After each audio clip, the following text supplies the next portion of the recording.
Tech Icon Spotlight. We are here to shine a light on the changemakers in technology. I'm your host, Sheetalohal Acharya, and joining us today is Mr. Jalaj Gambhir, who is a powerhouse in the world of data and technology. From big data and cloud computing to BI and data science, he has led transformative outcomes across globe and he has led global teams to success. Hi Jalaj, a very warm welcome and we are so glad to have you with us today. Thank you, Sheetal. The pleasure is all mine, and I really appreciate the platform that you and Raj are putting together. Jalaj, before we jump into the big data of your professional journey, let's get a quick snapshot of your early days. We would like to know more about your hometown, where you were born, and are there any values that you still carry with you from your childhood? Yeah. So I was born and brought up in Delhi. All along, I've been a Delhi boy. I did my schooling, graduation, post-graduation, everything from Delhi. One of the things that I still carry over from my childhood is kind of not taking any shortcuts and being very focused in whatever I set my eyes on. This is one of the quality that I still carry with me, which has kind of made me successful in my professional life too. How often you go back to your hometown? How frequent you go back to India, to Delhi? So I've been out of Delhi since 2010. It's been 15 years. I still have my roots. I have extended family. My sister, my mother-in-law is there. We do make it a point to go back every 2 or 3 years, but with kids, it's really difficult, right? Because you don't get the time, and then kids have their own stuff. And if you go to India, you really need 4 to 6 weeks. So it's very difficult to get that long of a break. But whatever time we are able to kind of gather, we do make it a point to kind of go back. The last time I went there was in 2022. So it's been 3 years. We're planning to kind of go sometime this year. Were you involved in any extracurricular activities during your school or college days? Yeah, during my school and college days, I used to play a lot of badminton. I was also part of the cricket team. I think I used to play cricket till I was probably 30. It's been a while since I played those, but I was really excited about cricket and badminton. Every algorithm has a training data. So let's talk about your time from your college days. Could you share us a bit about your college time? Yeah, so when I was in school or colleges, computers was new to everybody, right? Everybody was kind of fascinated with this IT revolution. I'm talking about the mid 90s. I got fascinated to computers even in my school days, like, in India, right, you get an option to choose something else in classes 10 to 12. So I chose computers. And when I went into college, I did my Bachelor of Science in Computers as well. And then I did my Masters of Computer Applications. So I've always been fascinated with the data and algorithms. All along, I've been a math person, really fascinated with numbers, and that has really helped me into kind of writing code and programs at college and school level. So yeah, that fascination has now translated into the big data world. Yeah. So, Jalaj, are there any childhood memories that still bring smile to your face, which you would like to share? Yeah, I think some of the childhood memories that I still kind of relish are the time that I spent with my friends. Those days we didn't really have the benefit of technology, right? We used to go out in the field, we used to play till 9 or till our mother shouted at the top of their lungs to get us back. So those are the things that I still miss, right? Playing with open fields, playing gully cricket wherever we could find space, playing badminton late at night. So hanging out with friends is really what I still miss. So what was your go-to stress buster during your college days or during your exams rather? Yeah, so during the exams or even my college days, the biggest stress buster that I've always had is kind of going out with my friends, playing cricket, or just going out for long walks. In India, right, one of the biggest benefits you have is even at 1 a.m. you go on a walk, you'll find something to eat, right? The Mulchan Paratha Walas or the IIT Paratha Wala. Those used to be our hangouts. I still remember, right, just day before one of our most difficult exams, we were eating parathas till 3 a.m. and we went and gave an exam at 8 a.m. and still kind of passed with distinction. So that's the kind of like we have had with exams. We're never stressed about exams. But such fond memories. Oh yes, definitely. I mean, yeah. Awesome. That's wonderful to know. Also, like if I could ask you, if you have to relive one part of your college days or maybe childhood, what would that be? So in my childhood, I think if I got a chance to relive some of those moments again, I would want to kind of spend some more time with my dad. He passed away when I was very young. I did not get a chance to spend much time with him. So any chance that I can kind of, any time that I can spend with him again, I think that is something that I would like to relive. Yeah, that's beautifully expressed. Thanks, Jalaj. Thank you. That, steered your career path. I know you had interest in data, but what was that defining moment where you felt that you have to get into technology? Yeah, so when we were in college, right, at that point of time, I don't know if people today will kind of attest to that. We had this Y2K problem where we got to know after 1999 all computers would die. So that was one thing, right, that we really wanted to overcome. So that was one key defining moment. And at that point of time, this whole internet revolution was coming along. So these are the two key things that kind of kept us motivated. Yeah, right, that we've chosen the right field. This is where the future is going to be. So these are the two kind of defining moments, if you were to kind of categorize. Yeah, that's impressive. How about any mentors or maybe friends or any professor who have had a lasting impact on you? Yeah, so sadly in the Indian university world, right, the professors do not really give you that much attention, unlike what you get here. So, I mean, I credit my friends a lot, right, for kind of building that cohesive love towards the programming language. I mean, we had a group of close friends who were always wanting to kind of do something nice, write new code, build new algorithms. I am still in touch with those friends. So those have really shaped my early programming days. I mean, I had the same friends from college going into MCA together. So yeah, that we really formed a good bond, and we were able to kind of still continue and talk. So those were the lasting memories which I still cherish. What excites you most about the current direction of big data? This is the best time to be in the field of technology, right? With all the advances that we have seen with generative AI and machine learning, this is what I've been advising my kids, right, to do. Because when we were graduating, we just had one stream, right? Okay, that time we only had one programming language. But now I think people have so many options to choose from. So this is really exciting, right? I mean, we have 5-year-old kids now using ChatGPT to kind of figure out stuff. So I mean, what more exciting things can you ask for? So this is both challenging as well as a bit daunting as well, right? Because we keep hearing with the advent of AI, will we really have jobs in the next 10 years or not? So what advice that I would give to youngsters who are coming fresh out of college is be fearless, right? And be ready to be flexible, right? Don't just focus on one thing. There are so many avenues, right? We keep saying that ultimately AI is going to replace us. I don't think that is ever going to happen. Yeah, but we have to kind of change to incorporate AI into our life, right? So we have to think of this as more of an augmentation rather than a kind of a replacement. There will be jobs. There might be jobs, mostly in Gen AI. People, everybody 2 years from now would be kind of doing prompt, would be kind of writing code for prompt engineering, or people would be kind of building their LLM models. So don't be afraid, be fearless, and be ready to be kind of change with the times, right? That is one advice that we would have for people who are coming fresh. Let's talk about your achievements, Jalaj. Could you please share like some of your proud assignments or projects which you personally feel proud about sharing? Yeah, so one of the projects, right, this goes back to like 2007, 2008. The project was very challenging because the technology that we were dealing with was new. Nobody had any knowledge about this product. It was a very new product, a niche product at that time. Nobody had any documentation or anything. And to kind of make it more interesting, I was kind of just got into a relationship with my wife. So I had to balance both personal and professional commitments with a very challenging project timeline. So this was one very complex project. And then the other one was when my first baby was about to be born, right? So Nidhi had a very difficult pregnancy. And on top of that, I was kind of dealing with a new client, very aggressive stakeholders. And to top it all, both the delivery of my baby and the project go live were on the same day. There was a backup plan just to make sure that if Nidhi went into labor, somebody else would have to come. And so those were, yeah, when you speak to Nidhi, she'll probably kind of give you more stories about that. But these were the two very complex projects, although they're now, 10 or 15 years old, but still are very close to me. These are the moments, right, that you kind of stay with you forever. You can deal with complex projects all the time. Technology is changing. But when you have to balance both family and complex project commitments, those are the things. And when you are successful at both, those are the things that remain with you throughout your life.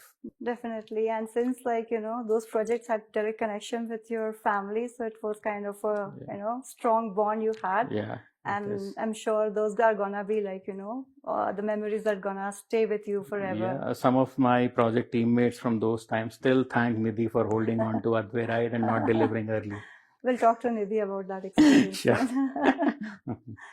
So, Jalaj, you have also led, the digital transformative initiatives across globe. So, how do you see, like, what companies, the way digital transformation the companies are doing now versus, say, 5 years ago? What difference do you see? So 5 years back, right, the organizations had time, right? Now, if you don't have time, you're already running behind the eight ball, right? With the advent of AI and the new technologies that are coming in, you have to be 2 steps ahead. 5 years back, right, the transformations were kind of driven more by the marketing team who were kind of focusing on the industry trends. But these days, it is all driven by technology and AI. So the CTO has to be kind of 2 steps ahead of the CEO and always kind of advising him on the current trends, especially around with the advent of data and AI. So now we can't just wait. 5 years back, even if we started a year early, there was time for us to catch up. But here, if we start behind, then we are always kind of behind in the game. No, that's a wonderful insight. And so, Jalaj, great leaders often surround themselves with great team. So, what are the top 3 qualities that you personally look for when you build a team for any high stake projects? Yeah, so I think that's a great question. So I think rather than skills, I look for the attitude.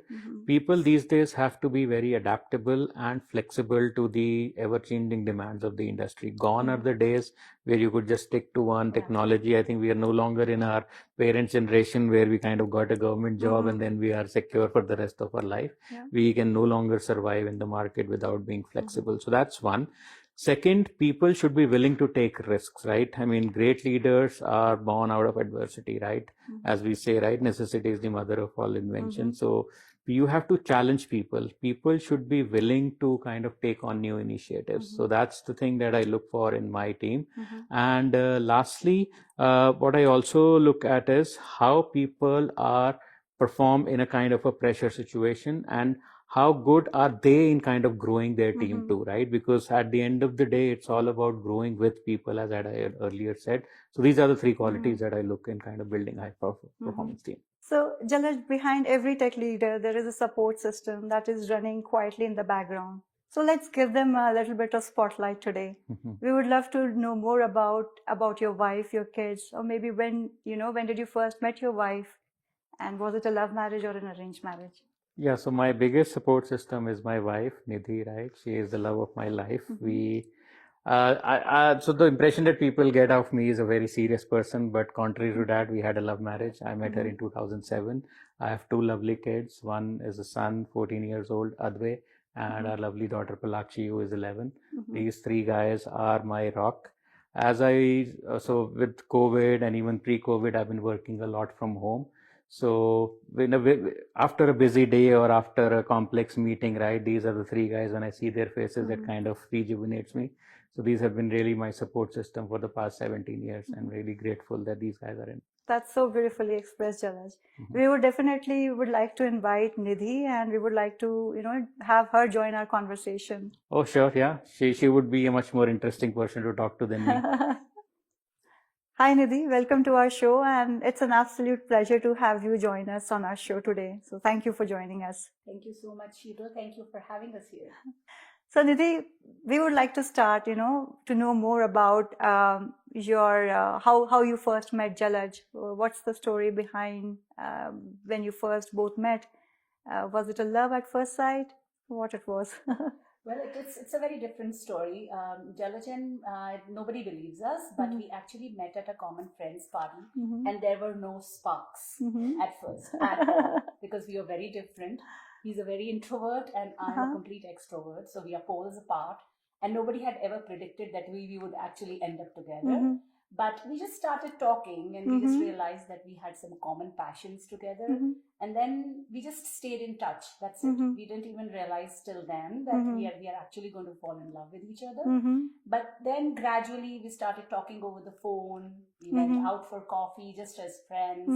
And slowly and gradually, like I kind of realized that he's somebody who balances me. He's somebody who brings calmness in my life. Awesome. Yeah. And that's how, we figured out that, okay, we are meant to be together. That's such a lovely story. Yeah, we are the real definition of opposite attract. So Nidhi, you talked about the common passion. Yeah. What is that? Well, both of us are adventurous. And both of us are very close to our families, like very close. I'm very close to my mother. He was very close to his mom. She is no more now. But he had that caring attribute that you would want in your would-be partner.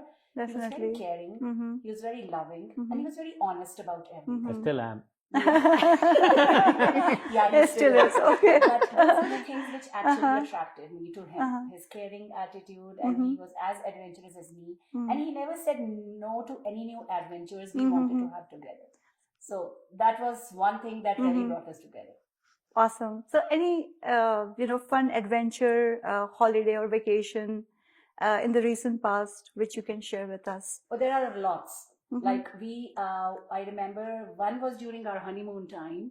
We went together and there was this place in Malaysia, Langkawi, which was an island. And we were taken there in a ferry. And while we were coming back, they couldn't bring us back because it was very cloudy and it was too dangerous to bring us back. So we stayed there, we were soaking, we were drenched in water, and there were some bat caves around. So we were not very safe. We didn't feel very safe there. But we stayed together with each other. So we had a gala time together. And then we came back gradually when the weather settled. Even I think recently over here, we went for rafting together, which was very nice. And our hikes are usually together. We enjoy that too. We enjoy camping together.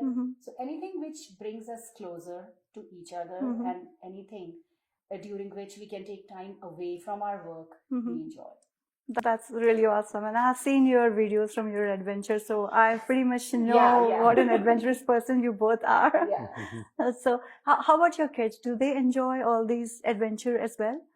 Yes, absolutely. Like both of them are very fond of rafting. Both of them are very fond of hiking.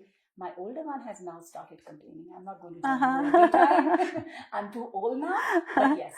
Camping, they love. They love to do camping and other things as well. So yes, as a family, we are a very adventurous group. That's awesome. So you all are like pretty much bonded. The kids are bonded. And what's the perfect weekend for both of you look like? So a perfect weekend is for me just sitting at home and then getting up late, and then nobody should bother her, right? Nothing can come between her and her sleep. And then once we are up, I think a perfect weekend would be just going on a small hike, watching a movie, and then a good family dinner. Yeah. Beautiful. Even board games. Yeah. Like the kids know, there are few board games that we play as a family. And yes, that's the best family time together. For sure. Any time away from technology for that weekend, I think that's the best time. For sure, yeah. So Nidhi, tell us what you do. You work as well? Yes, I'm a working mom and I work with the Calgary Board of Education as a teacher. Wow. Yeah. So, I mean, both of you are like, you have a demanding role. So how do you strike out the balance between work and family time? I think the best way to strike a balance is that when one parent is busy, the other tries to take the time out. Like there are days when I know Jalaj is on his calls continuously and I am the one who balances and I'm the one who is picking up the kids and taking them to their activities. There are days when I'm completely exhausted at the end of the day and he knows that I've had a very challenging assignment today. So he's the one who takes up the horse and he says, okay, I'm going to take the kids to the activities and you take rest. So that's the best way to balance in a family where both the parents are working, that you have to just watch each other's back and see when the other partner needs more help. Wow. You have expressed it beautifully, Nidhi. So Nidhi, also, if you have to, if I ask you, if you have to explain Jalaj in few words, what would you say about him? Like as a personality, I know as a husband, you mentioned about him, but you have seen the professional side of him as well. So that blend, how would you like to, explain? I think what I would like to say about him is that he's our lifeline. That's what he is for us. Like he is the guy who stands up wherever there is a need. He's the one who's going to help whenever we need help. He's the one who's making the plans when we can't make the plans. And that's what he does for his work as well. He has learned, so well how to balance his work as well as his personal life. And hats off to him that he does it beautifully. I mean, without him, I think I'm lost. So for me, he's a strong backbone. And I think even for his company, he's he's a strong words and really very well expressed. So Jalaj, Do you have something to say about your wife, Nidhi? How Oh, yeah. would you describe her? She is my support system. Wherever I am in my professional career, I would not be here without her help. She took a break. So in Canada, right, as you know, if we were in India, if our kids were born there, we would have all the help in the world. She could have continued her career. But she did a big sacrifice, right, by sacrificing her career for the past 5 or 7 years when the kids were growing up. I'm forever indebted to her. These were the times where she kind of helped shape our kids. And then when I see them growing up, the wonderful human beings they have become, it's primarily due to her sacrifices. Now, after 10 years, she has again started working. So I'm equally happy for her. But I'm forever indebted to her for all the sacrifices she has made to kind of make us successful. Awesome. Awesome. Thanks. Thank you so much for sharing that insight with us. Thank you so much for having us. Thank you to you and Raj for having us and giving us this opportunity. Thank you so Thanks much. to It was have lovely. both of you on our show. Thank you.